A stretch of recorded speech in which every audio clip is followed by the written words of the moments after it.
नमस्कार। मैं हूं संजीव श्रीवास्तव। आप देख रहे हैं 4 PM न्यूज नेटवर्क। संसद में गतिरोध नहीं टूट पा रहा है। अडानी मसले पे चर्चा को लेकर जहां कांग्रेस विपक्ष अड़ा हुआ है, तो उधर जो सत्तारूढ़ दल है उसने सोरोस को अपना हथियार बनाया हुआ है। सोरोस और सोनिया गांधी के रिश्तों को लेकर वो सत्तारूढ़ जो दल है विपक्ष को घेरे हुए है, खासकर कांग्रेस पर एक जबरदस्त निशाना वो साधे हुए। जबकि स्पष्ट हो गया है वो जो पूरा मामला है, जिस रिपोर्ट को आधार बनाकर जो सत्तारूढ़ दल है जिसने ये कोशिश की थी कि किसी ना तो किसी तरीके से ये जो अडानी का मसला है, मुद्दा है, इसे बोथरा किया जाए। लेकिन वो क्लियर हो चुका है कि क्या जो रिपोर्ट थी उसे खुद फ्रांसीसी मीडिया ने साफ कर दिया है कि उसका गलत तरीके से इस्तेमाल किया जा रहा है। कहीं ना कहीं वो पूरा जो मामला मसला है उसे तोड़ मरोड़ कर पेश किया गया। लेकिन इधर भारत में जो संसद में स्थिति है वो गतिरोध बरकरार। अब तो ये भी हो गया है कि जो आसंदी का रवैया है वो सत्तारूढ़ दल को किस तरीके से बचाने में लगी है ये भी साफ हो गया। और अब दिया गया है वो जो अविश्वास प्रस्ताव। तो आज का जो दिन था, आज बुधवार के दिन जब हम संसद पुनः शुरू हुई दोनों सदन, तो वहां वही दृश्य उत्पन्न रहा, बना रहा, जहां सत्तारूढ़ दल अपने उस पर अटका हुआ था कि ये जो चर्चा है सोरोस वाला मसला, उस पर क्यों भाग रहा है विपक्ष। इधर विपक्ष ने कोशिश की कि कहीं गुलाब का फूल देकर और कहीं जो झंडा देकर, हमारा तिरंगा देकर उस संविधान को बचाने की जो कोशिश रही है कांग्रेस की या विपक्ष की, वो एक और प्रयास किया जाए। लेकिन कुल मिलाकर जो गतिरोध बना, और इस बीच में एक और दृश्य उत्पन्न हुआ है। वो खास दृश्य ये भी है कि कहीं ना कहीं जो इंडिया ब्लॉक है उसमें जिस तरीके के सुर निकले हैं, तो ये भी प्रतीत हो रहा है कि ये जो शक्तियां हैं, ताकतें हैं, वो किसी तरीके से उस गठजोड़ को एक कहीं उसमें कहीं एक तोड़फोड़ करने या कहीं उसको एक जो उसकी गति है उसको धीमा करने के प्रयास में है, वो भी निकल निकल कर रहा। तो कुल मिलाकर जो स्थितियां हैं, इन सब पर जो हम अपनी ये रेगुलर एक बातचीत होती है, चलेंगे अभय दुबे सर के पास, हम उनसे देश की बात करते हैं। अभय दुबे सर जुड़ गए। अभय सर, बहुत बहुत स्वागत करूंगा आपका। ये सर जो चल रहा है अभी, सबसे पहले सर यही कि अब कोशिश ये हो रही है विपक्ष की ओर से, खासकर कांग्रेस खेमे ने वो फूल और तिरंगा देकर संविधान को बचाने की कोशिश की है। और एक और भी रहा कि आज जब सदन शुरू हुआ तो जो धनखड़ जी के खिलाफ अविश्वास प्रस्ताव जो 72 साल के इतिहास में पहली बार आया है, तो ये बचाव करते हुए कहा गया कि उनसे अच्छा सभापति आज तक हुआ नहीं है। किसान उनके साथ इस तरीके का है, वो किसान से जोड़ दिया है। सब पर आपकी प्रतिक्रिया अभय सर। आपने जो भूमिका पेश की वो बहुत दिलचस्प है, उसमें बहुत सारे पहलू एक साथ आ गए हैं। और इन तमाम बातों के मर्म में अगर कुछ है तो वो ये है कि देश की सत्ता दरअसल कौन चलाएगा। देश की सत्ता कौन चलाएगा, ये एक बहुत ही महत्वपूर्ण सवाल है। इसके कई पहलू हैं, जैसे कि इस वक्त आप, और ये हर जगह हर लोकतंत्र में ये सवाल उठता रहता है। मसलन इस वक्त अमेरिकी लोकतंत्र में ये सवाल उठ रहा है। अभी युवाल युवा हरारी जो देश दुनिया के बहुत बड़े बुद्धिजीवी हैं, वो भारत आए और उन्होंने इंडियन एक्सप्रेस के साथ में एक लंबी बातचीत की। तो उन्होंने कहा कि जो एलन मस्क हैं अमेरिका में और सिलिकॉन वैली के जो तमाम बड़े बड़े पूंजीपति हैं, वो चुने हुए प्रतिनिधि, जनता के चुने हुए प्रतिनिधि नहीं है। उन्होंने चुनाव नहीं लड़ा, वो इलेक्टेड नहीं है, लेकिन वो तमाम बड़े बड़े गंभीर और दूरगामी महत्व वाले निर्णय ले रहे हैं। यानी अमेरिका की सरकार चुने हुए, उसका बड़ा हिस्सा चुने हुए प्रतिनिधियों से नामजद प्रतिनिधियों की तरफ चला गया है। लगभग इसी तरह का मसला भारत में भी है। अगर आप उसकी रोशनी में देखना चाहें तो इसी तरह का मसला भारत में भी है। भारत में क्या है कि भारत की जो नीतियां हैं वो कारपोरेट पूंजी चलाएगी, और कारपोरेट पूंजी के भी शीर्ष पर बैठे हुए गौतम अडानी चलाएंगे भारत सरकार को नरेंद्र मोदी के जरिए, या चुने हुए प्रतिनिधि चलाएंगे पक्ष और विपक्ष के जो बैठे हुए हैं। ये एक बहुत बड़ा मसला है। इस मसले को समझना भी मुश्किल है और इस मसले की व्याख्या, और पल पल परिस्थिति बदल रही है। इस वक्त हालत यह है कि देश में पल पल परिस्थिति बदल रही है, इसलिए इसमें काफी सतर्कता पूर्वक हम लोगों को अपनी बात रखनी चाहिए, और उसकी जो बारीकियां हैं, जो उसकी नफासत है, उसको ध्यान में रखते हुए हम लोगों को इस बात को समझना चाहिए। तो पहली समझने वाली बात यह है कि गौतम अडानी का रुतबा है क्या। गौतम अडानी अब वो पहले जैसे पूंजीपति नहीं रहे, जो कि गुजरात में नरेंद्र मोदी के सहयोग से, नरेंद्र मोदी मुख्यमंत्री थे, सहयोग से उनकी दिन दूनी रात चौगनी तरक्की हो रही थी। गौतम अडानी एक इंफ्रास्ट्रक्चरल कारपोरेट घराने के मुखिया हैं। वो टीवी, फ्रिज, इस प्रकार की चीजें नहीं बनाते, वो कोई कपड़ा नहीं बनाते, कोई ब्रांड नहीं है उनका कोई।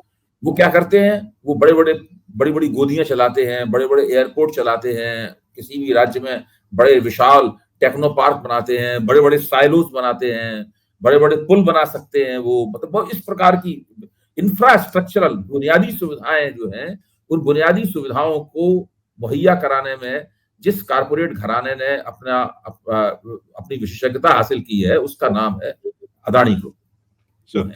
अडानी जी अगर विवादास्पद न होते तब भी वो इस देश की हर सरकार के लिए जरूरी होते। विवादास्पद है तब भी वो इस देश की हर सरकार के लिए जरूरी है, इसीलिए राज्य सरकारों के लिए भी वो जरूरी है। अच्छा, राज्यों में विपक्ष की भी सरकारें हैं जी, इस तरह विपक्ष की पार्टियां जो सरकार में आना चाहती हैं उनके लिए भी जरूरी है। वो विपक्षी नेता एक किसी राज्य की राजधानी में जाते हैं, एक विपक्षी नेता के घर खाना खाते हैं, फिर तुरंत जाके मुख्यमंत्री के घर शाम के टाइम मुख्यमंत्री के घर खाना खाते हैं। तो इससे आप समझ सकते हैं कि अडानी जी के जो अंडे हैं वो बहुत सारी टोकरियों में रखे हुए हैं। वो विपक्ष की टोकरियां भी हैं, विपक्षी सरकारों की टोकरियां भी हैं, केंद्र सरकार की टोकरी भी है, भाजपा की टोकरी भी है। सबसे ज्यादा अंडे नरेंद्र मोदी की टोकरी में रखे हुए हैं, लेकिन बाकी टोकरियों में भी बहुत से अंडे हैं। और वो सबको बड़ी कुशलता पूर्वक सबके साथ अपने संबंधों को कायम रखते हैं। मीडिया में भी उनका बहुत बड़ा हस्तक्षेप है। कोई भी पूंजीपति उनसे कितनी भी डाहा रखता हो, कितनी भी उनसे ईर्ष्या रखता हो आगे बढ़ने की, लेकिन खुल के उनके कोई विरोध करने के लिए नहीं सामने आएगा। तो वो बहुत बड़ी ताकत बन चुके हैं, और ऐसी बड़ी ताकत के ऊपर राहुल गांधी ने हमला शुरू किया है। राहुल गांधी के हाथ में जो सबसे बड़ा औजार है वो ये है कि अमेरिका में इनके खिलाफ मुकदमा चल रहा है, जहां से इनका वारंट निकला हुआ है, जहां पर इनके दो इंडैक्टमेंट हुए हैं। एक अडानी ग्रीन का इंडैक्टमेंट हुआ है और एक अडानी अजूरी का इंडैक्टमेंट हुआ है। दोनों इंडैक्टमेंट में रिश्वत लेने देने की योजनाएं बन रही हैं, जो बातचीत हो रही है, जो संवाद हो रहा है, उसको व्यक्तिगत रूप से गौतम अडानी उसका नेतृत्व कर रहे हैं, निर्देशित कर रहे हैं। वो सब आ गया है खुल के उसके अंदर। तो ऐसी स्थिति में राहुल गांधी को ये लगता है कि अभी नहीं, लेकिन 4-5 महीने के अंदर अंदर अडानी अमेरिका की अदालत द्वारा नापे जाएंगे। जब वहां ये नपेंगे तब इनकी हिंदुस्तान में इनके जो सहयोगी हैं, मित्र हैं, उन सबके ऊपर इनकी आंच आएगी। भाजपा पे भी आंच आएगी, नरेंद्र मोदी पे आंच आएगी। तो राहुल गांधी ये मान रहे हैं कि यही वो मौका है जब हम इनके ऊपर अपना हमला जारी रखें, किसी को पसंद आए या ना आए, लेकिन हमले को हम जारी रखें, ताकि जब उस वक्त इनके ऊपर आंच आए अमेरिकी अदालत के फैसले से, उस वक्त हम यहाँ पे वो राजनीतिक लाभ उठा पाए। और नरेंद्र मोदी की छवि जब डेंट होगी, नरेंद्र मोदी की छवि को नुकसान होगा, तब उसका हम राजनीतिक लाभ ले पाए। इसलिए तमाम सारी दिक्कतों के बावजूद और इंडिया गठबंधन में सवाल के ऊपर जो एक तरह की बहस छिड़ गई है, इस बहस के बावजूद राहुल गांधी अपने हमले को बरकरार रखे हुए हैं। वो एक कम से कम 6 महीने से लेके 1 साल का गेम खेल रहे हैं। उनका गेम जो है वो 6 महीने से लेके 1 साल के बीच का गेम है, जिसमें अभी तुरंत भले ही न लग रहा हो कि उनको फौरन फायदा हो रहा है, लेकिन वो सोच रहे हैं कि अभी अगर हम इस हमले को जारी रखेंगे, इस सवाल को उठाते रहेंगे, इस प्रश्न से जो राजनीतिक जीवन है, लोक जीवन है, वो गूंजता रहेगा, तो हमको कुल मिलाकर राजनीतिक लाभ होगा। और राहुल गांधी को यह भी पता है कि जब तक नरेंद्र मोदी के ऊपर भ्रष्टाचार जैसा कोई इल्जाम नहीं लगेगा, तब तक अंततः वो उसको हराने में या गिराने में उस तरह से कामयाब नहीं हो पाएंगे, जिससे भाजपा सरकार बहुत ही संगीन किस्म के संकट में फंसे। वो अभी तक नहीं हुआ है। अभी तक आरोप है नरेंद्र मोदी में बहुत से, लेकिन अभी जनता के बीच में वो बात नहीं गई। ये तो पहली बात रही। दूसरी बात, ये काम इसलिए और भी मुश्किल है कि वो जमाना बदल गया। आप किसी पूंजीपति से अगर आपका रिश्ता है तो वो आपके लिए कोई बहुत नकारात्मक बात नहीं है। दोनों ही पक्ष खुल के उस रिश्ते को जो है वो पेश करते हैं, वो बताते हैं। तीसरी बात, इसका तीसरा पहलू यह है कि नरेंद्र मोदी और गौतम अडानी के रिश्ते में तो कुछ छिपा हुआ नहीं है। अडानी जी ने कभी इसका खंडन नहीं किया, मोदी जी ने कभी इसका खंडन नहीं किया, और किसी ने भी इसका खंडन नहीं किया कभी। वो स्थापित रिश्ता है उनका। लेकिन अब ये भाजपा इसको बैलेंस करने के लिए कि अगर तुम ऐसा कहोगे तो हम ऐसा कहेंगे। उस चार सोरोस और सोनिया गांधी के रिश्ते की बात है, सोरोस को कौन जानता है हिंदुस्तान में? लोग परेशान हो गए, ये सोरोस नाम का आदमी कौन है, किसकी चर्चा की जा रही है? किसी कुछ नहीं पता है सोरोस के बारे में, बहुत चुनिंदा लोगों को छोड़ के। तो वो बात अभी अब जो भाजपा चाहती है वो बात बन नहीं रही है कहीं से भी। अमेरिका ने भी उसका स्पष्टीकरण कर दिया है, आपने बताया फ्रांसीसियों की तरफ से भी उसका स्पष्टीकरण हो गया है। ओसीसीआरपी की जो रिपोर्ट को इन्होंने उल्लेख करते हुए वो पूरा उन्होंने क्लियर कर दिया है, साफ कर दिया है। तो वो सब वो इनका चलेगा नहीं इनका। अच्छा, जहां तक एक और आपने पहलू उठाया, जो राज्यसभा के जो सभापति हैं, उसके पीठासीन अधिकारी हैं, देश के उपराष्ट्रपति भी हैं। पिछले जब संसद का पहला लोकसभा चुनाव के बाद अधिवेशन हुआ था, उस अधिवेशन के बाद ही इनके खिलाफ अविश्वास प्रस्ताव लाने की भूमिका बन गई थी। अविश्वास प्रस्ताव काफी कुछ तैयार भी कर लिया गया था, लेकिन वो नहीं रख पाए। अब वो अविश्वास प्रस्ताव रखा जा रहा है। इस बीच में इन्होंने कोई सबक नहीं सीखा और वो लगातार भाजपा के एजेंट की तरीके से काम करते रहे। देखिए, हमेशा ही सत्तारूढ़ दल का ही पीठासीन अधिकारी होता है, चाहे लोकसभा हो, चाहे राज्यसभा हो, चाहे विधानसभा हो, चाहे विधान परिषद हो, लेकिन वो थोड़ी बहुत आंख के लिहाज और शर्म के साथ काम करता है, थोड़ा संयम के साथ काम करता है। वो सत्तारूढ़ दल को फायदा पहुंचाता है, लेकिन ऐसा भी नहीं करता है कि वो बिल्कुल विपक्ष के खिलाफ सुपारी उठा ले, विपक्ष को तो हमें बर्बादी कर देना है, इनका मुंह ही बंद कर देना है। जबकि चाहे राज्यसभा हो चाहे लोकसभा हो, दोनों के सभापति ऐसा ही आचरण कर रहे हैं। वो बिल्कुल सत्तारूढ़ दल के एजेंट की तरह, उनके कार्यकर्ता की तरह का आचरण कर रहे हैं। मेरा तो मानना यह है, अविश्वास प्रस्ताव केवल धनखड़ के खिलाफ भी नहीं, ओम बिरला के खिलाफ भी आना चाहिए। उनके खिलाफ भी विश्वास करना चाहिए। पास तो ना ये हो पाएगा ना वो हो पाएगा, क्योंकि राज्यसभा में भी इनके खिलाफ विश्वास प्रस्ताव पास करने की जो प्रक्रिया है वो इस तरह की है, उसमें उसको फिर लोकसभा के जरिए आना होगा दोबारा लौट कर, उसमें नहीं हो पाएगा पास है। लेकिन अविश्वास विपक्ष द्वारा उनके खिलाफ विश्वास प्रस्ताव लाना ही एक बहुत बड़ी घटना है। इन दोनों के ऊपर जीवन भर के लिए दाग लग जाएगा। इस कलंक को ये कभी धो नहीं पाएंगे। आपने अभय सर देखा होगा, ये निकल कर आया कि वो नियम 267 जो है उसके तहत खुद स्वीकारा है कि लगभग 4 दर्जन सूचनाएं आई। अब बताइए, मणिपुर हो गया, संभल हो गया, इतने बड़े बड़े घटनाक्रम है, एक भी वो उस पर चर्चा योग्य नहीं मानते, और आप सोरोस पे भी कर लेते हैं। और दूसरी चीज कि हम पूर्व की जो देख रहे थे, पूर्व में जो सभापति रहे हैं राज्यसभा में, उन्होंने बहुत अवसर दिए हैं। हमने तलाशा टटोला कि शुरुआत से लेकर अब तक बहुत सारे सभापति 4-4, 5-5, 6-6 चर्चा उनके कार्यकाल में 267 पे हुई। अरे भाई, इससे पहले वेंकैया नायडू उपराष्ट्रपति थे। जी बिल्कुल बिल्कुल बिल्कुल बिल्कुल। वेंकैया जी उपराष्ट्रपति थे, वो राज्यसभा चलाते थे। क्या विपक्ष ने कभी कहा कि हमें आपके ऊपर विश्वास है? अटल बिहारी वाजपेयी के जमाने में जो उपराष्ट्रपति थे वो भी तो भारतीय जनता पार्टी के थे। क्या कभी कहा मतलब कि हमें आपके ऊपर विश्वास है? ये नरेंद्र मोदी के आने के बाद से ये एक नई प्रवृत्ति पैदा हुई है कि हम विपक्ष को बोलने ही नहीं देंगे, और इसमें जो विपक्ष की सरकारें हैं उनके खिलाफ राज्यपाल पैरेलल गवर्नमेंट चलाएंगे, और सदनों में पीठासीन अधिकारियों के जरिए विपक्ष के सारे अधिकारों का हनन कर लिया जाएगा। ये एक प्रवृत्ति है, ये लगातार इसके जरिए विपक्ष को कैसे कमजोर किया जाए, ये सब चल रहा है। दिल्ली में एलजी के जरिए सरकार नहीं चलाने देंगे। जब ये आपके धनखड़ साहब पश्चिम बंगाल के राज्यपाल थे तो ममता बनर्जी को उन्होंने सरकार नहीं चलाने दी, बाकायदा पैरेलल समांतर सरकार राजभवन से चलाते थे। कोई भी घटना होती थी वहां खुद ही मुआयना करने पहुंच जाते थे मुख्यमंत्री के पहुंचने से पहले, और दिन रात राजभवन से ममता बनर्जी के खिलाफ वक्तव्य जारी करते रहते थे। उस वफादारी का उनको पुरस्कार मिला कि उपराष्ट्रपति बन गए। अब फिर से ये तरह तरह के दांव बट्टे खेल रहे हैं कि राष्ट्रपति बनने में उनको मदद मिले। पता नहीं बन पाएंगे कि नहीं बन पाएंगे। कभी सोनिया गांधी के जन्मदिन की उसे लंबी चौड़ी बधाई देते हैं, कभी किसानों का मसला उठाने लगते हैं। मैं वही पूछने वाला था।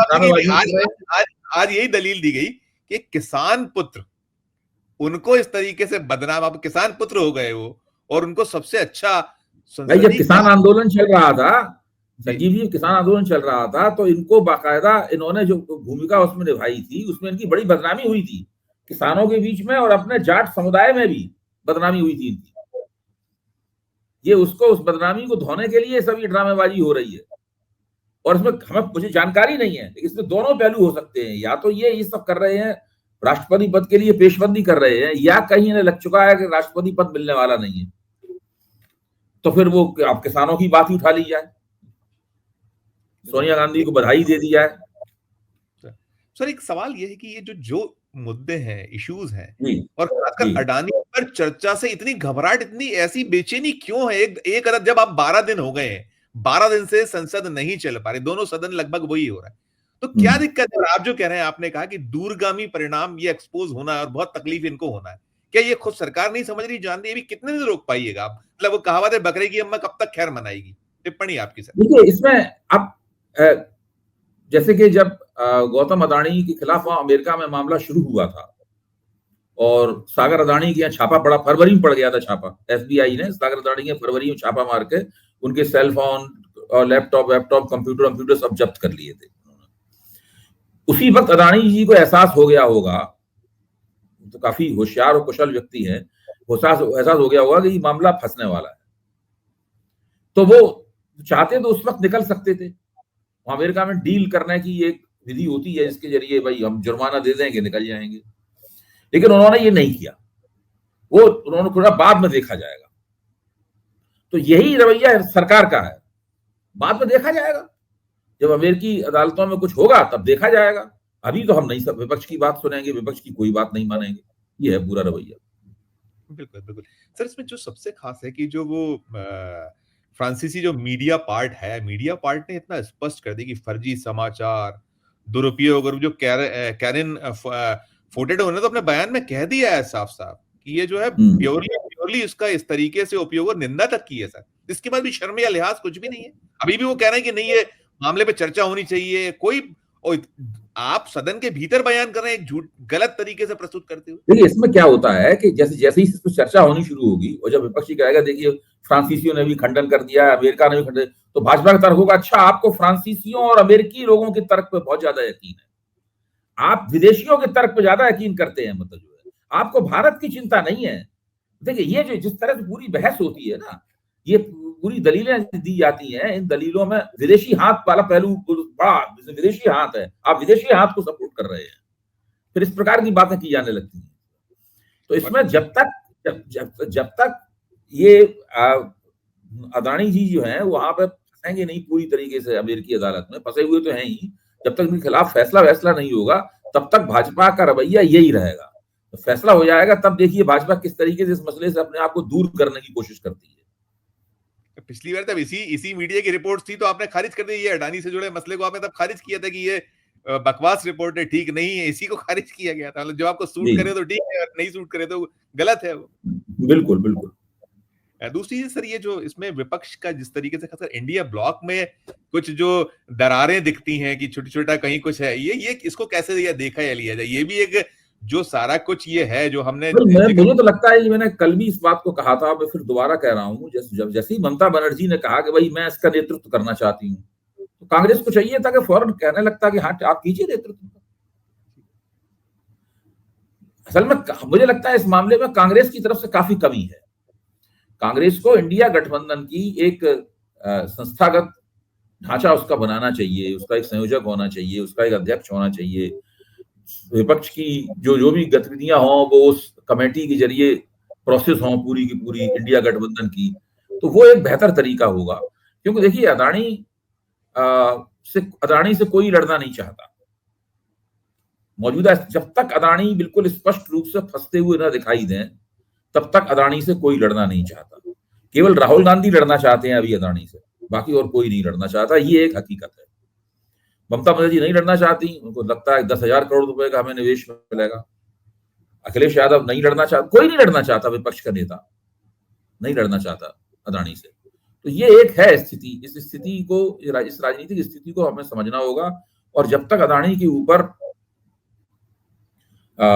कांग्रेस के भी जो मुख्यमंत्री है वो अडानी से नहीं लड़ना चाहते, रेवंत रेड्डी नहीं लड़ना चाहते, सिद्धरमैया नहीं लड़ना चाहते उनसे, हमारे तो ऐसी मुख्यमंत्री, हमारे पूर्व मुख्यमंत्री कमलनाथ जी के भी उनके संबंधों को लेकर वो भी नहीं लड़ना चाहते थे। तो ऐसे में जब उस वक्त का इंतजार करना पड़ेगा कांग्रेस को, और कांग्रेस उस वक्त का इंतजार करते हुए इस मसले को किसी न किसी तरीके से जीवित रखना चाहती है। बिल्कुल सर, एक चीज और, इसलिए कांग्रेस के भीतर भी विरोध है, देखिए राहुल गांधी का, ऐसी बात नहीं है, ये केवल कोई नहीं है, कांग्रेस के भीतर भी इस बात पे आपत्ति है कि ये सब नहीं होना चाहिए। जी, वो लेकिन लगे हुए हैं, कोशिश में है, और आपने कहा शायद जी दूरगामी परिणाम पक्ष में आएंगे। हाँ दूसरा सर, बिल्कुल। ये हमने लालू प्रसाद यादव को देखा, उनका बयान आया, जैसे बिहार में वो इंडिया ब्लॉक बना ही वही था, उसके बाद वो लालू जी ने उसमें कहीं एक कह लीजिए एक पिलर हो गए थे, वो टेक लगा दी थी उन्होंने गिरते हुए, क्योंकि सबसे पहले तो वहीं से वो चचा जान जो है नीतीश कुमार जी वहां से पलटी मार गए थे। फिर ये यहाँ से केजरीवाल हुआ, शरद पवार हुआ, आपने कहा कि ममता बनर्जी लड़ना नहीं चाहते। तो क्या नुकसान अभी क्या तात्कालिक देख, क्योंकि चुनाव दिल्ली सर पर है और दिल्ली में तो दोनों मिलकर नहीं लड़ना और लड़ेंगे भी नहीं। केजरीवाल को मालूम है कि मेरा अपना बहुत यहाँ जबरदस्त तरीके से मैं वापसी कर सकता हूँ, सब मानो तो मैं कांग्रेस को क्यों साथ लूं। तो इन संदर्भों में इनको क्या, ये किस कगार पे खड़ा है इंडिया ब्लॉक? देखिए, इंडिया ब्लॉक रहेगा, ऐसी बात नहीं इंडिया ब्लॉक समाप्त हो जाएगा, इंडिया ब्लॉक रहेगा। अब सवाल ये है कि इंडिया ब्लॉक ढीले ढाले तरीके से चलेगा, चलना चाहिए या ठीक से चलना चाहिए, ये तय कर लेना चाहिए इन लोगों को। इसमें किसी ने नहीं कहा कि इंडिया ब्लॉक भंग कर दो। भाई अभी भी तो बात यही हो रही है कि अभी भी तो बात तरह तरह से चली रही है। जब चुनाव आयोग को ये लोग प्रतिवेदन दे रहे हैं तो इंडिया ब्लॉक के तौर पर दे रहे हैं सभी लोग। दे रहे हैं। महाराष्ट्र में सरकार महाराष्ट्र में ये लोग जो हारे हैं, तो आज जो बैठक हुई है उस बैठक में यही तो कहा गया कि इंडिया ब्लॉक ने ये आपत्तियां की हैं। तो सभी लोग जहां पर जरूरत होती है इंडिया ब्लॉक के तौर पर पेश हो रहे हैं, तो इंडिया ब्लॉक रहेगा अभी। जी जी जी। अब सर एक दो तस्वीरें और भी, एक तस्वीर हमने देखी थी, हम जो जुडिशियली जिसपे थोड़ा सा एक बार बार हम लोग उस पे बहुत निर्भर रहते हैं कि शायद वहां से कुछ निकलेगा, हालांकि अब हमारी उम्मीद वहां भी बहुत बहुत कम हुई है। लेकिन दो बड़े घटनाक्रम, एक वो इलाहाबाद वाला जो देखा आपने, वो जो कठमुल्ले कहना उस जज के द्वारा, अब चल रहा है कि उसके एक्शन और तमाम बातें आ रही हैं, अभी तक बहुत खुल के नहीं है। सेकंड वन, एक जो बैंगलोर की जो घटना हुई, उसने दहला दिया है पूरे हिंदुस्तान को, वो जो इंजीनियर मारा गया, वो एआई का इंजीनियर, वो लिख रहा है कि वहां जज उससे रिश्वत मांग रही थी। हम क्या मतलब कहां पहुंच गया है हमारा जो अंतिम हमारी एक उम्मीद थी, जो धूमिल होती चली, लेकिन अब बिल्कुल ही धूमिल कैसे कहें उसको, क्या क्या देखें, देखा जाए, आपकी टिप्पणी। देखिए, पहली बात तो यह है कि लोकतंत्र की, मैं बार बार इस बात कहता हूं कि लोकतंत्र की क्वालिटी सुधारने के लिए हमारे अपने गुणवत्ता सुधारने की जिम्मेदारी केवल न्यायपालिका की नहीं है। जब पूरे लोकतंत्र में गुणवत्ता का क्षय हो रहा है तो वो न्यायपालिका भी उसकी कहीं ना कहीं शिकार होगी। ऐसा तो नहीं हो सकता है कि न्यायपालिका अलग से पवित्र और प्रखर और जाजुल्यमान बनी रहे, वो चांदी की तरह चमकती रहे न्यायपालिका, और बाकी सब जगह जंग लगती रहे। ऐसा तो नहीं हो सकता। वहां भी कई बहुत तरह का क्षय हुआ है। न्यायिक सुधारों की, जुडिशियल रिफॉर्म्स की इस देश को बहुत बड़े पैमाने पर जरूरत है। इस तरह पुलिस रिफॉर्म की जरूरत है, एडमिनिस्ट्रेटिव रिफॉर्म की जरूरत है, इलेक्टोरल रिफॉर्म की जरूरत है, उसी तरह जुडिशियल रिफॉर्म्स की भी जरूरत है इस देश को। तो ये सब जरूरत है। कोई करता है नहीं, सुधार करने की कोई कोशिश नहीं करता है। जो शक्तिशाली सरकारें हैं वो भी नहीं करती हैं, कमजोर सरकारें क्यों करेंगी ये सब। तो ये हमारे लोकतंत्र का दुर्भाग्य है, इसी तरीके से चल रहा है। हमें ज्यादा, देखिए, न्यायपालिका से बहुत अतिरिक्त अपेक्षाएं नहीं करनी चाहिए। जैसा हमारा लोकतंत्र है, न्यायपालिका भी वैसी ही होगी।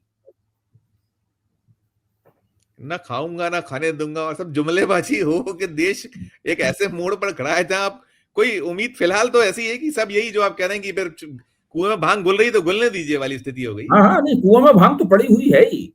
आप देखिए ना, इस देश में बेरोजगारी की, महंगाई की, लोगों की आमदनी कम। आप देखिए ना, एक तरफ तो आप 80 करोड़ लोगों को मुफ्त अनाज दे रहे हैं, दूसरी तरफ किसी भी तरह से आप देखिए, जो सरकारी अर्थशास्त्री भी अब कहने लगे हैं कि जिस व्यक्ति की हिंदुस्तान में आमदनी 15 से 20 हजार रुपए महीने है, वो व्यक्ति ये कह सकता है कि भाई हम दूसरों के मुकाबले बहुत बेहतर हैं। ऐसे लोग भी बहुत कम है, इनकी आमदनी 20-25 हजार रुपए महीने इस देश में। केवल ऊपर के जो 11% लोग हैं, 1% और बाकी 10% लोग हैं, वो आप कह सकते हैं कि वो बिल्कुल अच्छी खुशहाल हालत में है, जो कि महंगाई प्रूफ है, इन्फ्लेशन प्रूफ है। वो लोग, मुद्रास्फीति का उन पर असर नहीं होता है। इतनी बुरी हालत है अपनी अर्थव्यवस्था की, फिर भी मंच पे खड़े हो गए, हमारा विदेश व्यापार दोगुना हो गया है, हमारी अर्थव्यवस्था का आकार इतना बढ़ गया है, आज हम 5वीं हैं, कल हम 3री हो जाएंगे, फिर आगे चल के हम पहली अर्थव्यवस्था वाली श्रेणी में पहुंच जाएंगे। लगातार झूठ बोला जा रहा है, लगातार डींगे मारी जा रही हैं, लगातार झूठा नैरेटिव चलाया जा रहा है, इसी तरीके से चलाया जा रहा है पूरा का पूरा। आखिर में अब सर जो संविधान बचाने की लड़ाई जो बात हो रही है, और अब आ रहा है संविधान पर चर्चा की 2 दिवसीय एक आप सामने खड़ा है कि होने वाला है। तो क्या स्थिति है, मतलब क्या आप इसको कैसे देखिएगा कि वही हम की उम्मीदें अब बिल्कुल लगभग जैसा है जो है वैसे ही चलेगा, कहीं कोई बस ये हम जुमलेबाजी, दिखावा यही सब होता रहेगा, देखिए, ऐसी जिस दिन नरेंद्र मोदी ने प्रधानमंत्री पद की शपथ ली थी और वो संसद में प्रवेश किया था, उसी वक्त उन्होंने संसद की सीढ़ी पर मत्था टेका था और कहा था कि हमारे लिए सबसे बड़ा धर्म ग्रंथ संविधान है। जिस दिन उन्होंने संविधान को धर्म ग्रंथ बता दिया, उसी दिन समझ लीजिए कि संविधान एक गतिशील पुस्तक न रहकर एक स्थावर पुस्तक ग्रंथ में बदल गया, एक जड़ किताब में बदल गया, वो धर्म ग्रंथ हो गया है। तो धर्म ग्रंथ का लोग जितना पालन करना चाहें करेंगे। संविधान, अगर वो संविधान रहता तो सरकार की जिम्मेदारी होती कि उस संविधान को धरती पर उतारे। धर्म ग्रंथ को धरती पर उतारने की जिम्मेदारी किसकी होती है? तो वो इसी तरीके से सब चल रहा है। जो अब कुएं में भांग घोलने वाली बात आई, तो संवैधानिक मूल्यों के ऊपर भी उसी तरह का असर है। बहुत बुरी हालत है इस वक्त हर तरफ से। और इसमें जब तक या तो कोई श्रीलंका या बांग्लादेश का कोई विस्फोट हो जाए तो लोग चौंके बहुत ज्यादा, अरे भाई ये क्या हो गया, जनता को ही सड़क पर उतरना पड़ेगा, यही एक उम्मीद। या तो वो, हम नहीं चाहते ऐसा हो, मैं साफ कर देना चाहता हूँ, मैं नहीं चाहता हूँ यहाँ पे श्रीलंका और बांग्लादेश जैसी स्थिति हो। उसमें हम सब लोगों को बहुत नुकसान होगा, देश को नुकसान होगा, लोकतंत्र को नुकसान होगा, लोगों में बहुत निराशा फैलेगी, निराशा से भौखलाहट पैदा, घृणा फैलेगी और हिंसा फैलेगी। बहुत मैं इसके पक्ष बिल्कुल नहीं हूँ, लेकिन जो परिस्थितियां चल रही हैं वो ऐसा लगता है कभी कभी शायद हमें भी श्रीलंका और बांग्लादेश की दिशा में धकेला जा रहा है। बिल्कुल, ये मतलब वो हम भी यही चाहेंगे कभी ऐसा ना हो और स्थितियां सुन गए। अभय सर, आपने एक अच्छी और शानदार चर्चा और जो स्थितियां भी ताजा है, हम जिन विषयों को देश जिस पे बहुत सारा मनन चिंतन कर रहा है उस पर आपने रोशनी डाली, प्रकाश डाला, आपका धन्यवाद और आभार सर। अभय सर, बहुत बहुत धन्यवाद, बहुत बहुत। तो ये थे अभय दुबे साहब, जिनसे हम देश की बात करते हैं और देश में जो इस वक्त चल रहा है आप देख रहे हैं, और किस तरीके से झूठ को परोसा जाना, और वो लोग परोस रहे हैं जिनकी जिम्मेदारी कि इस देश को उस स्थिति से मुक्त कराया जाए और सच्चाई भी जाए और कहीं ना कहीं जो अशांति है, दिक्कतें हैं, कठिनाई है, वो दूर हो जाए। लेकिन लगता यह है कि वो उस दिशा में बढ़ने के लिए तैयार नहीं है। उनको तो जो अपनी राजनीतिक रोटी और वोट की जो राजनीति करना है कि सत्ता में कैसे बने रहना है, और उसके लिए किसी भी हद तक जा सकते और जा रहे हैं। और शायद जो अभय जी ने कहा कि अब वो वक्त वही है कि हम नहीं चाहते, लेकिन शायद ये जो देश की जनता है वही कुछ इसका रास्ता निकालेगी। इस चर्चा में इतना ही। हम फिर किसी नए विषय, किसी नए मुद्दे के साथ आपके समक्ष हाजिर होंगे। हमारा अनुरोध होगा कि हमारे चैनल को लाइक कीजिए, सब्सक्राइब कीजिए, ज्वाइन का बटन ना दबाए तो ज्वाइन का बटन भी दबाइए। और ये चर्चा आपको कैसी लगी, अभय जी ने जो आपको एक, हम जो जिन मुद्दों पे चाहते हैं उन्होंने दिशा दशा जो हमेशा देने की कोशिश करते हैं, उस पर टिप्पणी जरूर कीजिएगा हमारे इस वीडियो कमेंट बॉक्स में जाकर। प्यार और स्नेह बनाए रखिए और देखते रहिए 4PM न्यूज नेटवर्क। धन्यवाद, नमस्कार।